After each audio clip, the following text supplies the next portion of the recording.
먼저 마태복음 3장 성령 세례, 하나님의 자녀, 이 두 가지 이꼴 공식에 대해서 그 귀한 말씀 우리가 받기 전에 먼저 선이해적인 것을 우리가 이해하는 시간을 갖기를 원해요.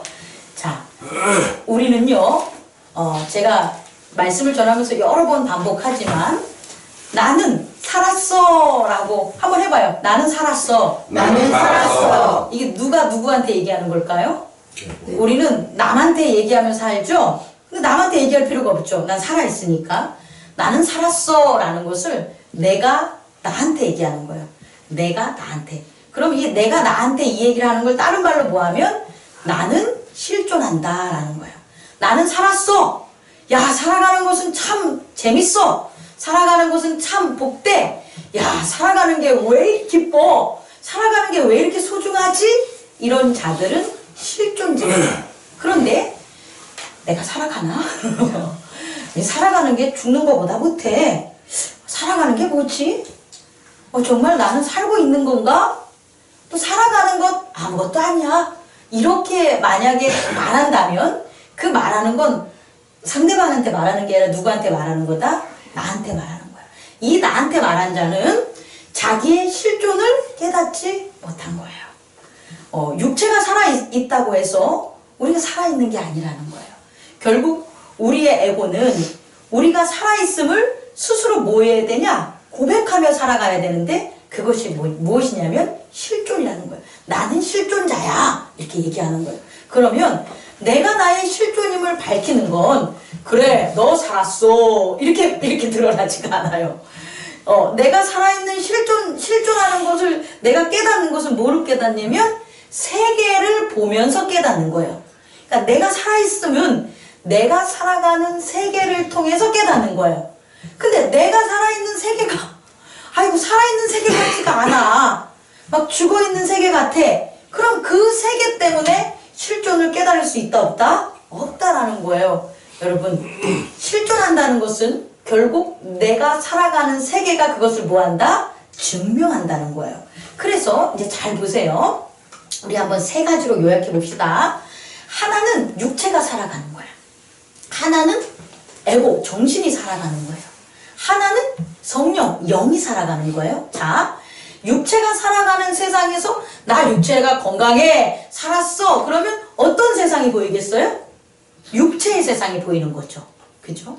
그런데 육체가 실존한다는 것을 육체가 느끼는데 육체가 아파, 육체가 병든 세상이 나타나. 그럼 그 육체는 뭘 느껴요? 나 죽었어 라는 것을 하면서 살아간다는 거죠. 이해하실 수 있겠습니까? 자, 정신이 맑은 정신, 건강한 정신, 그런 건강하고 맑은 정신이 내가 살아있어. 그러면 그 건강한 정신이 다스리는 뭐가 있는 거예요? 세계가 있는 거죠. 그죠? 그래서 건강한 정신이 건강한 세계를 바라보면서 나아갈 수 있는 거예요. 자, 영이 성령과 함께하는 우리 영이 살았어. 그럼 우리는 뭐와 함께하는 세상을 바라볼 수가 있어요. 성령과 함께하는 세상을 바라볼 수 있는 거예요. 그런데 이제 이런 일이 벌어진다는 거예요. 어떤 일이 벌어지냐면 육체가 살았어 하면서 살아가는 사람한테 정신적인 세계를 얘기해봤자 그 육체가 살았음을 믿는 그 사람이 정신적 세계를 바라볼 수 있을까요? 없어요. 없어요. 자, 보세요. 빵이 있어요. 오늘 이 빵을 안 먹으면 나는 죽을 것 같아. 이 빵이 지금 내 앞에 있어. 그래서 어떻게 하면 이 빵을 먹으려고 막 노력하는 육체적 실존자가 있다고 칩시다. 그럼 그 실존자한테 가서 여러분들이 얘기하는 거예요. 빵은 아무것도 아니야. 야, 그 빵 하루 오늘 굶는다고 뭐 지구가 뭐 어떻게 될 것 같니? 그러니까 너는 그 빵을 먹으려고 하지 말고 건강한 정신과 건강한 생각을 좀 하려고 해봐 라고 했대 봐요. 그럼 그 사람이 그 말을 알아들을까요? 왜 못 알아들어요? 그러니까 왜 빵만 보냐는 거예요, 제 말은. 그렇죠. 육체에 사는 육체의 실존자는 정신의 세계를 경험할 수가 없다라는 거예요. 그래서 정신의 세계를 경험하려면 육체의 세계에 가려졌던 정신의 실존을 깨워야 돼요. 그것이 도덕이고 윤리예요. 그러니까 우리가 보면 도덕이나 윤리는 종교적인 게 아니에요. 도덕이나 윤리는 정신의 영역이란 말이에요. 그래서 정신적인 실존자면 나는 도덕적으로 살아가야 될 분명한 아이덴티티가 있다라는 거예요. 나는 교회 목사니까 당연히 뭐 해야 되는 거예요? 도덕적으로 살아가야 되겠죠. 윤리적으로 살아가야 되겠죠. 라고 해서 저는 도덕적, 윤리적 실존이 깨어난 거예요. 그래서 결국 제 주변을 보면 제가 살아가는 곳에서는 예를 들어서 제가 욕 많이 안 하죠. 거의 안 하죠. 이건 고은근 주사님이 증명해줘야 돼. 상황에 따라서 벌어지는 게 아니라 거의 안 해요. 저는 욕할 이유가 없어요. 왜냐하면 윤리적 도덕적인 저의 실존이 뭐였기 때문에 목회 생활을 하면서 깨어났기 때문이에요. 이건 성령과 관계없어요. 성령 안 받아도 성령과 동행 안 해도 윤리적 도덕적 실존이 깨우친 사람은 욕이나 하든지 남이 들어서 기뻐하지 않을 얘기를 해요, 안 해요? 안 해요.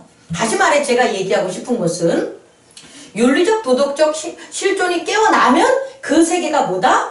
윤리적 도덕적 세계가 일어나는 거예요. 그럼 만약에 우리 가운데 예를 들어서 내가 아직 남이 들어서 싫은 얘기를 해. 이건 욕 포함한 여러 가지 다 해요. 분노나 화나 억양의 높음이라든지 엉뚱하고 우겨대는 거라든지 이 모든 거 다 포함해서 남이 싫어하는 것을 내가 얘기하고 산다면 if 윤리적 도덕적 실존이 여러분 안에 깨어나지 않은 거예요. 여러분이 살아가는 세상이 윤리적이거나 도덕적인 세상이 아니라는 거예요. 그러면 목사님, 그럼 저희는 어떻게 당연히 깨어나야죠. 왜냐? 기독교가 어느 산속에서 그들만의 공동체 집단이라면 윤리적 도덕적인 그런 실존이 깨어날 이유가 없어요. 하지만 예수님은 이 땅에 오셔서 유대 커뮤니티라든지 헬라 커뮤니티와 뭐 하는 거예요? 그들 안으로 들어가셔가지고 하나님 나라를 전했기 때문에 우리 역시 이 세상을 고립되며 사는 것이 아니라 이 세상에서 나아가서 하나님의 나라를 드러내는 사람이기 때문에 우리는 윤리 도덕적인 실존이 어떻게 된다? 깨우쳐져야 된다. 살아나야 된다. 그래서 윤리적 도덕적인 세계를 우리가 뭐 해야 된다? 형성을 해야지만 우리가 남한테 타인한테 대하는 우리의 행동이 뭐 할 수가 있다? 변할 수 있다라는 거예요. 자, 또 병행적 적용으로 자, 윤리적 도덕적으로는 아주 깨어났어. 그래서 철학이나 뭐 세상적인 지식이나 사상들은 아주 풍부해. 그런 사람한테 우리가 성령이 이끌리는 거룩의 세계를, 거룩의 진리를 가르치면 그 사람이 잘 받아들일까요? 못 받아들일까요? 못 받아들여요. 이거 정말 중요한 걸 얘기하는 거예요. 여러분 봤을 땐 신기하지? 야, 저 사람은 대학교 교수야. 저 사람은 참 살아가는 게 행동이 바라. 그런데 그 사람이 얘기하는 걸 보면 예수가 살아있지 않대. 성령이 역사하는 게 그게 무슨 말이 돼? 이렇게 얘기하는 거예요. 그럼 이해가 안 가는 거예요. 아니 당신은 대학 교수까지 되면서 그 많은 지식을 배웠으면서 이것을 왜 모릅니까? 몰라. 왜 모르냐? 그 사람은 윤리도덕적 실존은 깨어나서 윤리도덕적인 세계는 형성할 수 있을지 몰라도 성령으로 말미암아 실존을 깨닫는 성령, 영적 존재는 실존하지 못한다는 거예요. 자, 이제 우리에게 적용을 바로 들어가면 우리가 교회를 나오면서 육체적 실존으로 살아가는 사람, 거기서만 머무르는 사람이 있고 윤리 도덕적 실존에 머무르는 사람이 있고 영적 실존에 도달하는 사람이 있어야 된다는 거예요. 그런데 그 영적 실존에 도달하는 것은 우리가 원한다고 되는 게 아니라는 거예요. 우리가 원한다고 교회를 잘 나온다고 안 빠진다고 성경 66권을 날마다 읽는다고 우리가 성령적인 그런 실존이 깨달아지는 게 아니라는 거예요. 그 성령적인 실존으로 우리가 깨닫지 않으면 아무리 성경에서 얘기하는 성령의 역사가 우리의 살아가는 삶에 있어서 체험과 증거가 될 수가 없다라는 거예요. 그래서 점진적으로 교회 공동체는 육체적 실존을 버리고 윤리도덕적 실존으로 나아가고 윤리도덕적 실존에서 다시 어느 실존이 일어나야 되냐? 성령, 영적 실존으로 도달아 걸어가는 과정이 바로 교회 공동체가 해야 되는 일들이라는 거예요. 그 비밀이 오늘 마태복음 3장에 담겨져 있는 거예요. 마태복음 3장에는 회개에 대해서 다루고 있습니다. 그리고 이 회개는 마태, 마가, 누가, 요한 네 복음서 모두가 다루고 있는 거예요. 다시 말해서 네 복음서에서 동일하게 다루는 두 가지 핵심은 뭐냐면 세례와 부활이에요. 그러면 복음서의 기자들이 이렇게 세례와 부활에 대해서 약간의 단어와 상황만 틀릴 뿐이지 동일한 내용을 담고 있는 것은 이 세례와 부활이 뭐라는 거예요? 하나님 나라의 중요한 진리라는 거예요. 다시 말해 세례를 믿지 못하면 부활도 믿지 못하는 거예요. 부활을 믿는 자들에게는 반드시 무엇이 전제되어야 되냐? 세례가 전제되어야 되는 거예요. 다시 말해 우리 기독교 공동체 예수 그리스도를 따르고 주로 섬기는 자들은 이 세례와 부활에 있어서 믿음의 눈, 믿음의 실존자가 돼야 된다는 거예요. 만약에 세례에 있어서 믿음의 실존자가 못 되면 부활에 있어서 믿음의 실존자가 힘듭니다. 그게 단순히 지식적인 측면에서 윤리 도덕적인 사상으로 받아들이는 게 아니기 때문이에요. 우리 한번 주목해 봅시다. 3장 내용을 보면 물세례와 성령 세례에 대해서 나타나고 있어요. 마태, 마가, 누가의 기술을 보면 공통된 기술은 예수께서 갈릴리에서부터 갈릴리 나사렛으로부터 뭐 했다는 거예요? 친히 세례를 받으러 오셨다는 거예요. 물론 마태복음에 있는 마태는 아니 제가 당신에게 세례를 베풀어야 되는데 당신이 어떻게 저한테 세례를 베풉니까? 라고 둘이 약간의 뭐 하는 거예요? 약간의 예의적인 얘기인지 아니면 어떤 뭐 세례에 대한 신랑인지 모르겠어. 근데 중요한 건 약간 이런 경우가 있는데 예수님께서 뭐라고 하냐면 모든 의를 이루기 위해서는 내가 세례를 받아야 된다라고 얘기하는데 이 예수님께서의 세례를 받는 것과 세례 요한이 세례를 받는 것에 서로 다른 인식을 우리는 볼 수가 있다는 거. 조금 이따 그걸 갖다 이제 확인해 드리겠습니다. 중요한 것은 뭐냐면 첫 번째 포인트는 예수님도 뭐 했다는 거예요? 세례를 받으러 오셨다는 거예요. 이게 중요한 거예요. 예수님이라고 해서 세례를 안 받는 게 아니라 예수님 본인도 뭐 한다는 거예요? 세례를 받으러 온다는 거예요. 세례는 선택이 아니라는 거예요. 제가 여러분에게 전달하는 오늘의 핵심적인 첫 번째 얘기는 뭐냐면 세례는 받고 싶어서 받고 내가 받기를 원해서 받는 게 아니라는 거예요. 세례는 하나님의 나라를 희망하고 갈망하고 소망하고 간절히 원하는 모든 자들이 나아가야 될 필수적인 요건이 뭐야 되냐면 세례라는 거예요. 그게 여러분에게 첫 번째 전화 드리고 싶은 거예요. 그런데 이 세례는 두 가지로 이제 나눌 수가 있다는 거예요. 첫 번째 세례는 뭐냐? 세례 요한이 전한 물 세례가 되는 거고 오늘날 교회나 성당에서 성례전으로 치러지고 있는 물 세례가 되는 거예요. 다시 말해 우리 인간들이 어떤 종교적인 어떤 예식 행위를 통해서 이루어지는 세례는 물 세례예요. 우리 인간들이 하는 것을 성령 세례로 착각하면 안 된다는 거예요. 우리의 인간들이 종교적으로 하는 모든 예식적인 세례는 물 세례인데 그럼 물 세례는 왜 필요하고 물 세례는 어떠한 의미를 지닌가를 우리가 알아야 되겠죠. 물 세례는 이꼴 딱 하나입니다. 뭘 것 같아요? 회개입니다. 회개.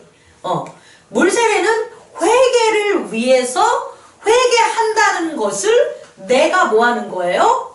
확인하는 거예요. 내가 고백하고 회중이 그것을 뭐 하는 거예요? 확인하는 거예요. 다시 말해 우리 교회에서 물 세례를 주면 세례를 받는 자가 그 내용이 뭡니까? 당신은 예수 그리스도가 하나님의 아들임을 믿고 그가 죽은 자 가운데 부활하심을 믿습니까? 이렇게 묻잖아요. 그러면 그 세례 받는 자가 뭐라 그래요? 예, 믿습니다. 이렇게 얘기하잖아요. 그럼 그것이 자기에게 고백하는 거와 동시에 회중들에게 뭐 하는 거예요? 공포함으로 약속하는 거예요. 그렇게 물 세례를 받은 다음에 아니 예수님이 부활한 거 모르겠어요. 이렇게 하면 돼요? 안 돼요? 안 되는 거야. 그러니까 그것을 내가 의지적 지식적 뜻으로 믿는다 안 믿는다 믿는다는 걸 약속하는 게 바로 뭐가 되냐? 물세례예요. 또 하나는 뭐냐? 나는 이전까지 뭐였다는 거예요?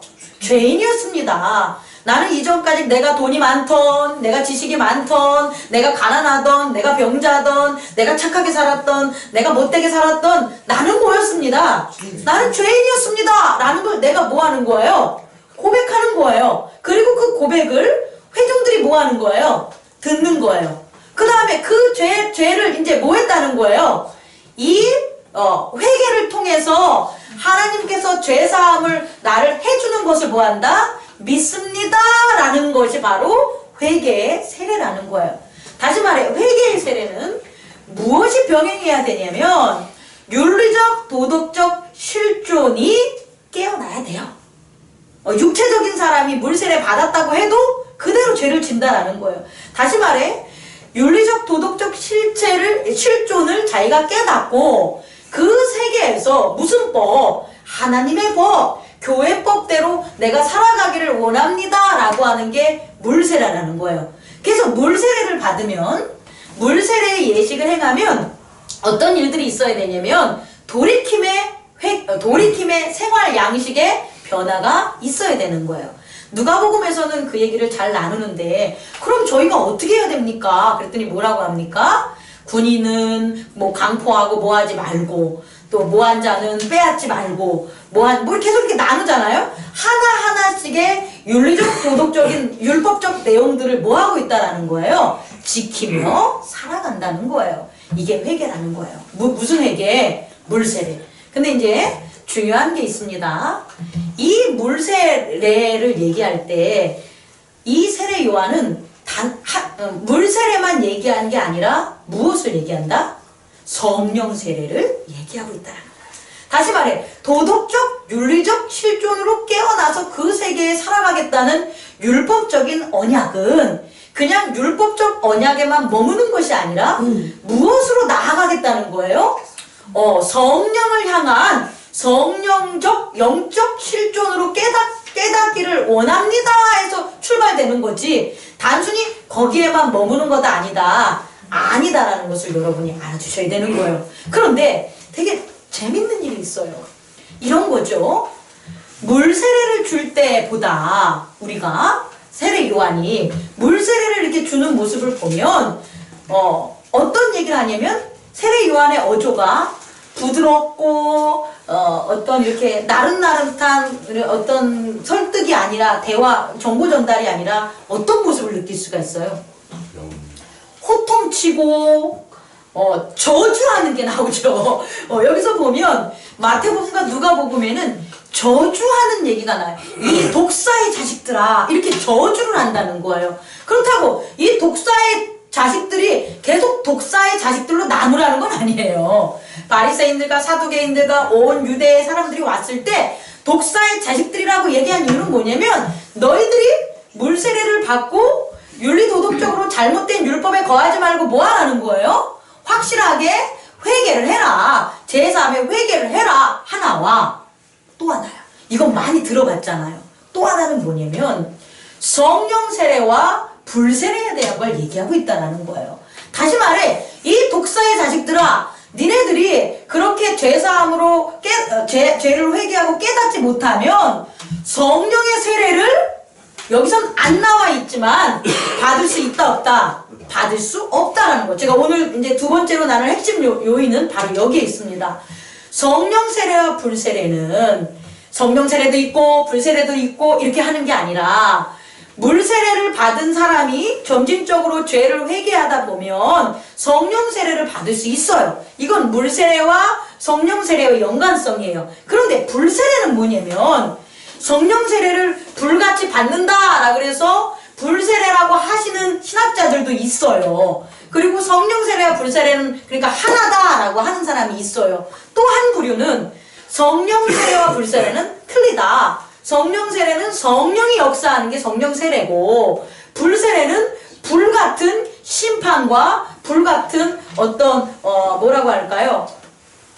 말이 생각이 안 나. 심판 그거밖에 없겠다. 꾸짖는 거는 아니고 심판 이런 것이 불세례다라고 얘기를 해요. 저는 후자예요.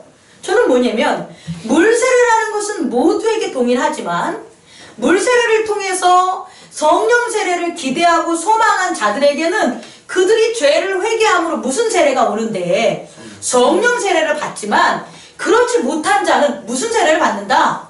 불세례. 결국 불의 심판을 받는다라는 거죠. 다시 말해서 성령 세례와 불세례를 동일하게 보는 게 아니라 성령 세례는 그와 같은 오순절 역사로 바람과 같고 불과 같다라고 표현을 할 수 있어도 성령 세례를 받은 자는 어떤 무섭거나 두렵거나 그런 어떤 심판의 상태가 아니라 성령의 세례를 받은 자는 그가 뜨거움으로 받던 잔잔한 바람 것으로 받던 어떻게 바뀌냐? 평강으로 바뀐다는 거예요. 다시 말해 성령 세례를 받은 자들의 증거는 그들이 살아감에 있어서 성령에 대한 태도가 어떤 태도냐 보면 온전한 거룩과 평안과 사랑으로 그렇게 살아가는 모습이지 성령 세례를 막 불과 같이 받아가지고 갑자기 막 불러 능력 하는 것은 아니라는 것을 저는 주장한다는 거죠. 물론 이것이 옳으냐 저것이 옳다라는 것은 신학자들마다 얘기하는 게 다르기 때문에 우리가 정할 수는 없지만 저는 그와 같은 근거를 어떻게 두냐면 이 세례 요한이 이 불세례를 이렇게 설명할 때 마태와 누가에는 세례 요한의 앞뒤 내용이 나와요. 다시 말해 사두개인들과 바리새인들한테 독사의 자녀들, 오늘 마태복음을 보면 뭐 도끼가 너희 뭐라 해요? 발 아래 놓여있다 그랬잖아요. 그러니까 니들이 회개하지 않으면 그 도끼 들고 뭐 한다는 거예요? 네 가지를 치겠다는 거. 이게 얼마나 비유적인 차원이지만 심판에 대한 겁니까? 근데 이 심판에 대한 것을 그들의 세례 요한이 세례를 전했던 그 세계에서는 실존들이 공감을 했다라는 거예요. 이해하실 수가 있겠죠? 세례 요한이 세례를 전한 그 물세례의 요단강 현장에서 그들이 온 유대인들과 사마리아인들 그리고 곧 헬라인들까지도 지금 세례 요한이 이렇게 선포하는 세례에 대한 중요성을 그들은 뭐 했다는 거예요? 깨닫고 있었다는 거예요. 그러니까 그들이 유대 당국자들도 뭐 했다는 거예요? 세례를 받으러 온 거예요. 만약에 안 받으면 어떻게 되니까? 도끼에 내가 뭐 할 수 있으니까? 멸망돼서 찢겨버릴 수 있으니까. 내가 벌받아서 죽을 수 있으니까. 내가 하나님의 나라에 임하지 못할 수 있으니까 라는 공통된 세계를 뭐 하는 거예요? 형성했다라는 것입니다. 그럼 오늘날 우리는 세례를 받으면서 이와 같은 것들을 여러분이 혹시라도 접했습니까? 그럼 제가 잘못한 거죠. 제가 잘못 전한 거죠. 아니 잘못 전한 게 아니라 충분하게 전하지 못한 거죠. 예를 들어서 제가 한 3년 동안 계속 세례를 줬잖아요. 우리 재작년, 작년 이렇게 그 작년 다 주면서 제가 문답할 때 물세례에 대한 걸 받고 죄에서 회개하지 않으면 이렇게 당신의 죄 때문에 당신이 심판을 받고 도끼로 당신의 발등을 찍습니까? 라는 걸 제가 했습니까? 안 했습니까? 안 했죠. 세례를 주는 실존자가 그 말씀을 안 했죠. 그러면 세례를 주는 실존자가 그 세계를 지금처럼 제가 오늘 말씀을 전하는 것처럼 여러분에게 자각을 했다는 거예요? 못했다는 거예요? 못했다는 거죠. 그 세례를 주는 실존으로 제가 못 깨달았으니까 도끼질 않은 것을. 근데 만약에 만약이 아니죠. 올해 제가 세례를 줄 사람이 있지. 제가 세례를 베풀면 이 얘기를 해야 될까요? 안 해야 될까요? 해야 된다는 거예요. 왜? 그 세례에 대한 실존자가 제가 깨어나서 그렇게 세례를 주면 세례를 받는 자는 평생 그 세례에 대한 믿음으로 뭐 할 수 있으니까 살아갈 수 있다라는 거예요. 다시 말해 우리는 지금 우리가 말씀을 전하는 것은 초기 기독교에서 있었던 그 온전한 역사의 실존으로 우리는 뭐 해야 되냐? 거듭나야 된다는 거예요.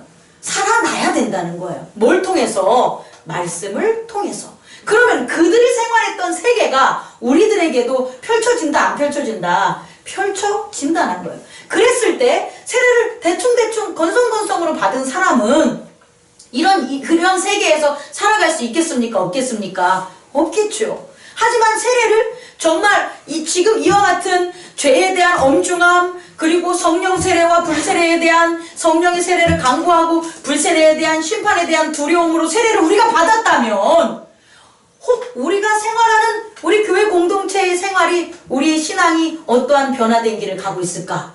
지금하고는 다를 수 있다는 거죠. 근데 우리에게는 그와 같은 경험이 있었다 없었다? 저는 없었습니다. 그래서 오늘 깨달은 거죠.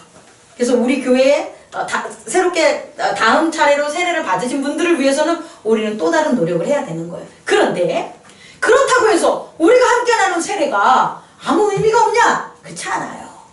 우리가 나눴던 세례는 뭐에 대한 기다림? 성령 세례에 대한 소망과 기다림이라는 것을 우리는 그동안 무엇을 통해서? 말씀을 통해서 끊임없이 뭐 했기 때문에 깨어났다는 거예요.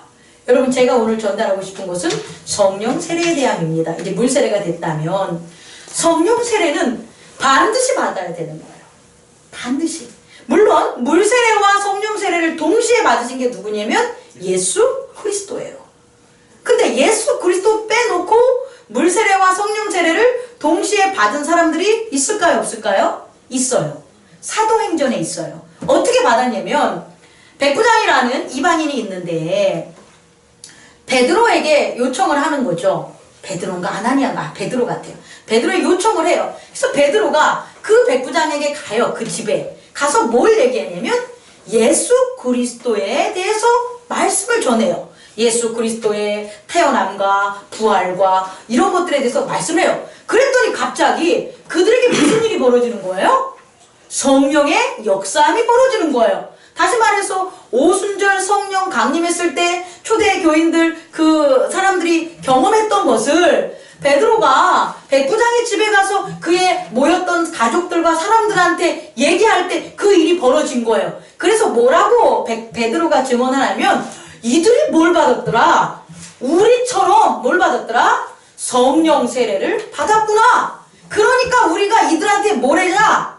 물세례를 주지 말라는 법이 없구나 라고 해서 그들에게 뭐한다? 물세례를 베푼다는 거예요. 어떻게 보면 뭐한 거예요? 순서가 바뀌었죠? 물세례를 받고 성령 세례를 받았는데 뭐로 본다면 유대의 세례 요한으로 본다면, 근데 사도들이 직접 권능을 전하러 간 사도행전을 보면 성령이 역사하는 성령 세례를 하고 그 다음에 뭐한다? 물세례를 주는 일도 일어났다. 다시 말해 이건 순서가 아니다.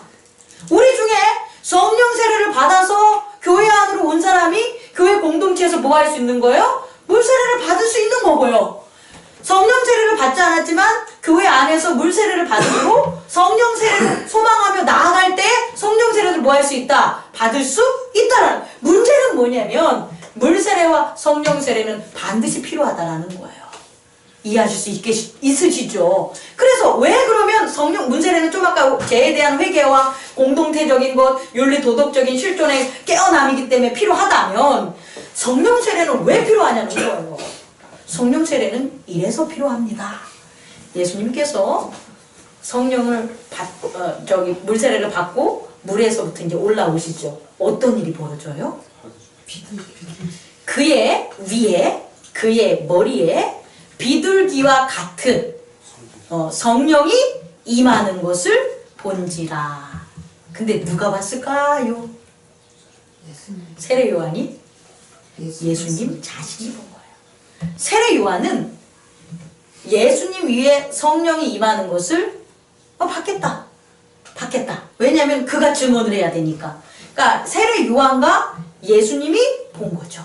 그러니까 다시 말해 세례 요한은 오직 사람 중에서 예수님의 머리에 성령이 임하는 것. 다시 말해 예수님과 함께하는 성령을 누구만 볼 수 있다? 세례 요한만 보는 거예요. 나머지들은 볼 수 있다 없다?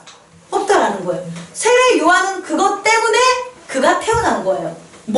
그가 나는 예수님의 얼굴도 몰라. 어떤 사람인지 알지도 못해. 하지만 나한테 그에게 세례를 베풀라고 한 사람에 의하면 내가 세례를 줄 때 그 사람에게 뭐가 나타난다? 성령이 나타나. 그리고 그 성령이 나타나면 세례 요한이 뭐 한 거예요? 본 거예요. 근데 세례 요한이 못 들은 게 있다 이 소리예요.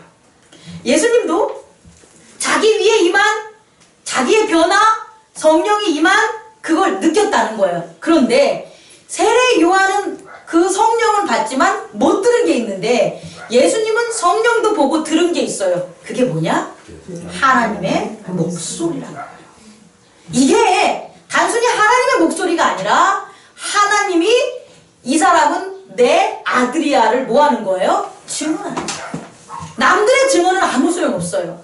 그 스스로의 증언이 효력이 있는 거예요. 여러분이 살아갔을 때 실존적인 자각은 아유 집사님, 정신 집사님이십니다. 내가 아무리 집사님이어봤자 무슨 소용이 있어. 스스로가 집사라고 생각 안 해.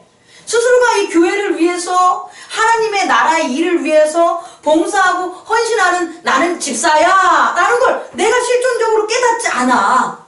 그럼 내가 밖에 있는 타자가 집사님 해봤자 실존적 세계가 열리겠냐는 거예요? 안 열려요. 그런데 이런 목소리를 들으면 되는 거예요.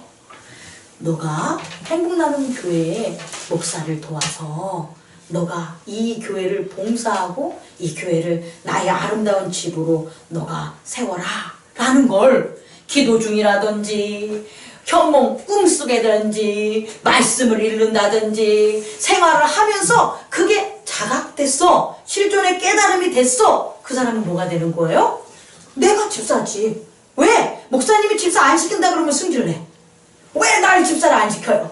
왜 나를 안수 집사를 안 시키고 왜 저를 장로로 초대 안 해요? 막 이런다니까. 왜? 그 사람은 이 교회에 대한 뭐를 느끼니까 봉사와 사역과 그런 실존이 깨어있는 거예요. 목사는 그런 사람을 찾아야 되는 거예요.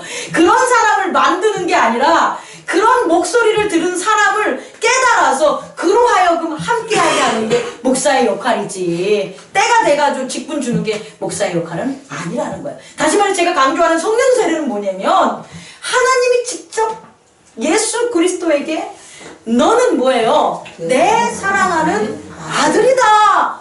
아들이다 라는 그 음성을 들려주셨다는 거예요. 그게 무슨 세례? 성령 세례라는 거예요. 우리가 성령 세례를 받은 자는 뭔지 몰라. 그거는 믿음의 도에 대한 어떤 여러 가지 점진적인 노력을 안 했기 때문에 바람처럼 왔을 수 있고 불처럼 왔을 수 있지만 우리 가운데 내가 남들이 아니라 내가 고요한 가운데 거룩한 가운데 너는 내 아들이야. 너는 내 딸이야. 이 음성을 들었다면 여러분들은 뭔 세례를 받았다는 거예요? 성령 세례를 받았다는 거예요. 그런데 그 성령 세례를 받고 그대로 있는 게 아니라 이제 어떻게 해야 되냐? 오늘 말씀의 모든 것 뒷부분을 보면 예수께서 성령이 예수를 광야로 모르신지라 예수께서 성령께서 예수를 이끌으신지다. 이렇게 시작되는 다음 주 설교의 첫 번째 부분이 나오는 것처럼 성령이 이제 뭐 하는 거예요? 성령 세례를 받은 자들을 뭐 하는 거예요? 이끌고 가는 모습들을 우리는 확인할 수가 있다라는 겁니다. 여러분, 더 얘기할 것들은 이렇게 많이 쏘았는데 하나도 안 봤네. 정리하겠습니다. 성령 세례는 목적이 있어요. 성령 세례의 목적은 거듭남입니다. 거듭남. 어떤 거듭남? 성령적인 사람으로 태어나는 거예요. 다시 말해 우리의 실존이 영적 실존으로 깨닫게 되는 거예요. 영적 실존으로 깨달은 자는 영적 실존의 세계를 경험하게 돼요. 그리고 그렇게 경험하게 되는 일들이 여러분 안에 분명히 있었어요. 그런데 뭐 때문에?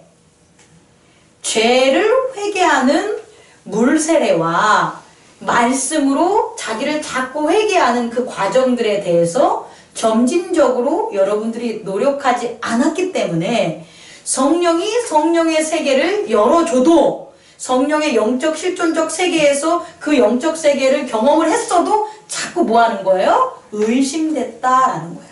의심됐다라는 거예요. 예를 들어서 씨 뿌림의 비유에 씨를 뿌렸죠. 그 씨가 요한복음에서는 헬라어로 로고스예요. 로고스가 뿌려진 거예요. 로고스는 뭐예요?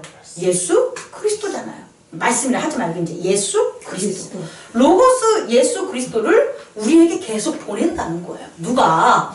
하나님이 그럼 그 귀한 말씀을 뭐해서 받아서 신났지. 그래서 그 신난 사람이 뭐예요?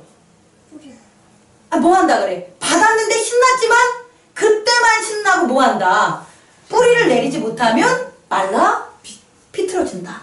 또 하나는 받아서 함께 하지만 돌이 있으면, 아니 돌 때문에 뿌리를 못 내리는 거지. 가시덩기가 있으면 잘하지만 가시덩기 때문에 뭐 한다? 열매를 맺지 못한다.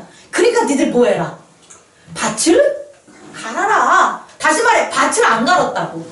성령 세례를 받으면서 성령적인 실존으로 우리가 깨어났는데, 그 성령적인 실존이 살아가는 세계에 대한 그 말씀의 밭을 우리가 열심히 안 가르면 어떤 일이 벌어진다? 돌과 가시덩굴 때문에 그 세계가 열렸는데 거룩한 세계가 아니라 오히려 어떤 세계? 혼돈된 세계.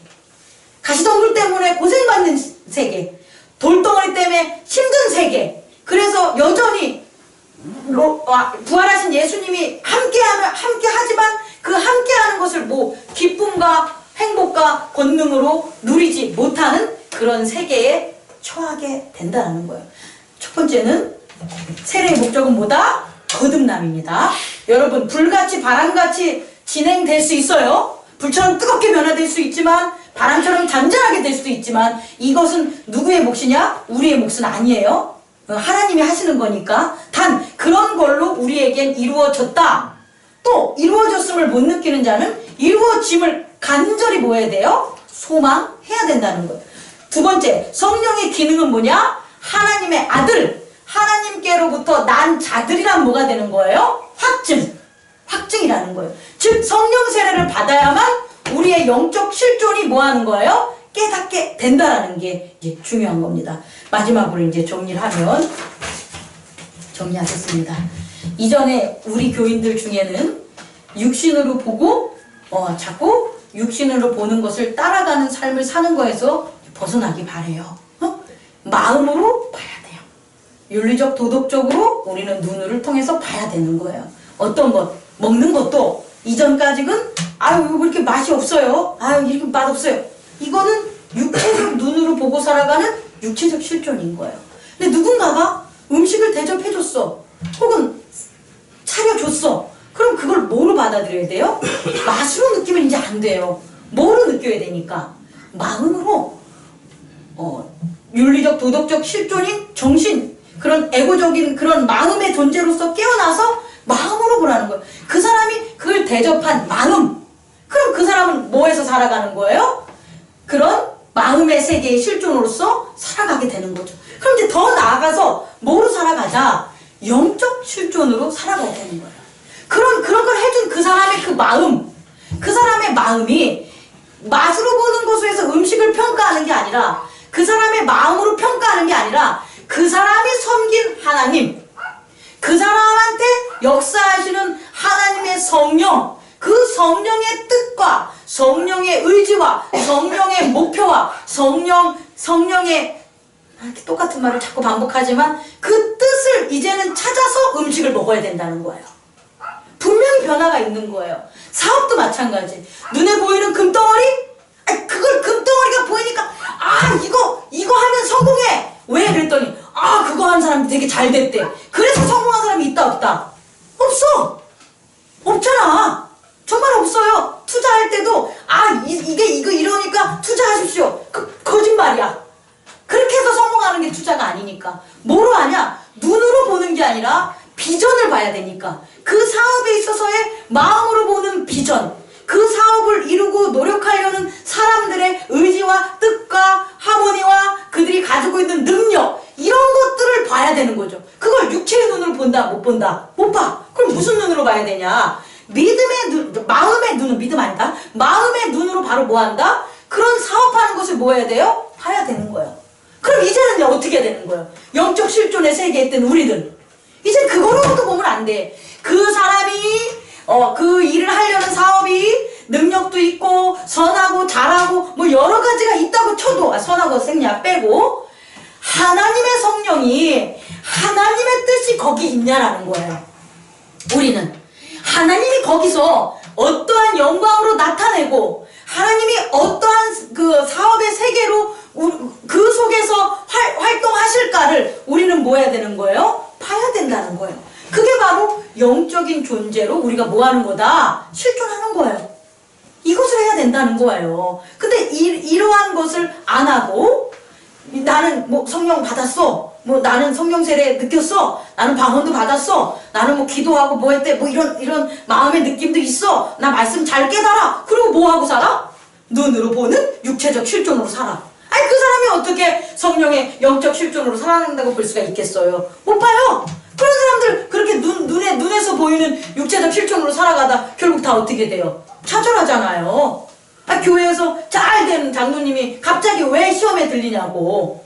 시험에 들리는 건 영적으로 해서 자꾸 가르쳐줬을 때는 그 영적인 깨달음에서 자기에 대한 죄사함과 하나님에 대한 능력 가운데로 부활의 여정으로 걸어왔다가 이게 눈에 보이는 다시 뭐예요? 육체의 실존이 살아나는 거죠. 말씀 마치죠. 우리는 살아있는 동안은 육체의 실존과 에고의 실존과 성령의 실존이 세 개가 다 공존을 해요.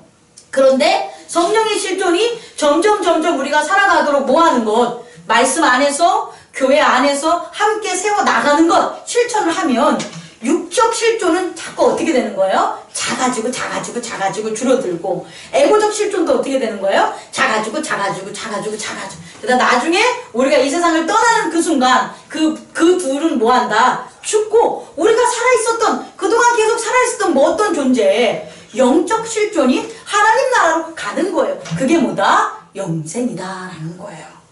여러분 이 영생과 이 성령 세례 이런 것들을 제가 오늘 좀 버벅댔는데 깨닫고 여러분 다시 한번 교회 공동체를 통해서 나는 영적 실존을 깨달으시면 영적 실존의 세계와 능력 가운데 우리가 거할 수 있음을 여러분에게 전합니다. 믿습니다. 그렇게 세워지는 그렇게 행복나는 교회를 이끄는 저와 여러분이 되기를 원합니다. 네. 기도하겠습니다.